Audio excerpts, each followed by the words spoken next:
Hi everyone and welcome to Matt's Plants. Today something a little bit different. I keep going out on my sort of daily permitted walk at this time of lockdown. So I've made some really quick clips of various plants. These are all taken in sort of empty farmland near me. Typical British farmland, all the hedgerows have been destroyed and the farmer has done their damnedest to destroy the environment and plant a monocrop. Most of the videos were taken just off the M5, like it's a really built up area with this sort of empty fields of farmland in between. I've taken a load of clips, so it's a little bit of a quick rattle through some sort of really common British plants. I hope you find it interesting.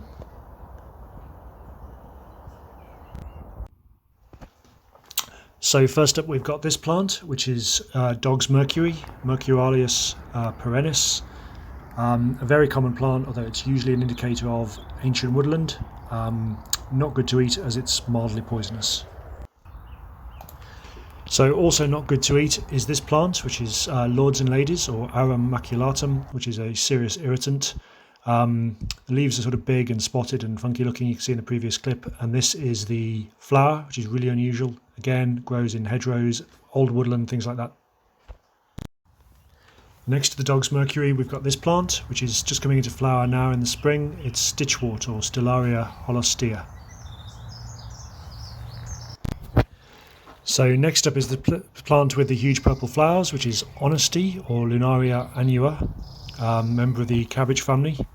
And the plant with the white flowers is garlic mustard, or Alaria petiolata, also called Jack by the hedge in England, which is good because this was found underneath a hawthorn hedge, which was also just coming into leaf. So a slightly broader look at this little patch of ancient woodland, as well as the dog's mercury. We've got bluebells, obviously, just coming out right now. Dog's mercury again, we've seen. There's a huge number of wood anemones in this wood. It looks absolutely incredible, although sadly they really weren't enjoying the cold this morning when I filmed this. And just finishing off as well, we've got Lesser celandine, Vincaverna, which is there. Again, huge numbers of that in this wood. Switch to pictures now because I stopped taking video clips because I was out for my walk and dog walkers were starting to bother me. So this is very obvious, very, very common. This is wild garlic, Allium ursinum. Obviously very, very tasty. You can eat it, make pesto from it, although perhaps not these plants, as I think the dogs have probably been all over them. Following up from this, again another common sort of woodland plant on the edge of a farm track, which the farmer hadn't quite managed to destroy, is a dog violet. There's a few dotted around, which is Viola riviana, I think, looking quite nice in the early morning. So I realised that was super speedy and I had to put the voiceover over the video because, as I mentioned a little bit earlier, I was on my own on the walk and there were dog walkers and various other people about, and I look mad enough as it is without talking to my phone as I film plants. So this is the ancient woodland patch that's left now, surrounded by farmland, and the M5, which you might be able to hear on some of the videos, was quite audible even at that time of the morning. There's people moving about still. But this is what it looked like, the edge of it looked like from the farmland in the early morning sunshine. Absolutely gorgeous place. Sadly, the farmers put barbed wire up all over it, stopped people going in to have a look at the wood anemones and the violets and everything else. But I guess that's just the sad nature of the countryside.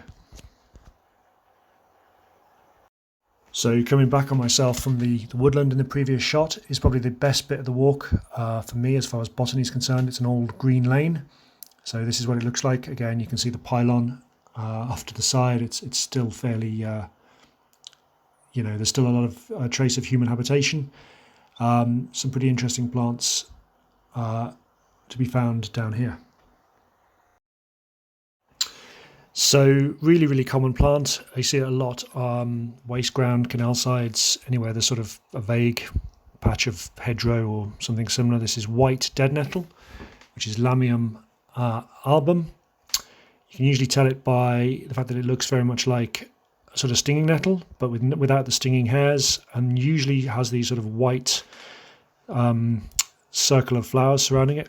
I'm led to believe if you take the flowers off, you can suck a little drop of nectar from the base of the flower. Very nice looking plant, and again, very, very common.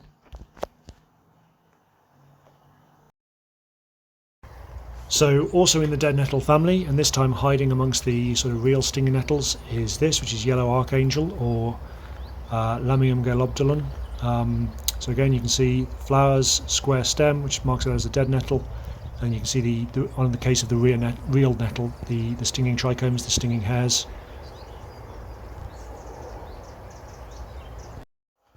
So this is a really interesting plant. This is Aconitum napellus, which is monkshood or wolfbane. As you can probably believe, a very, very poisonous plant.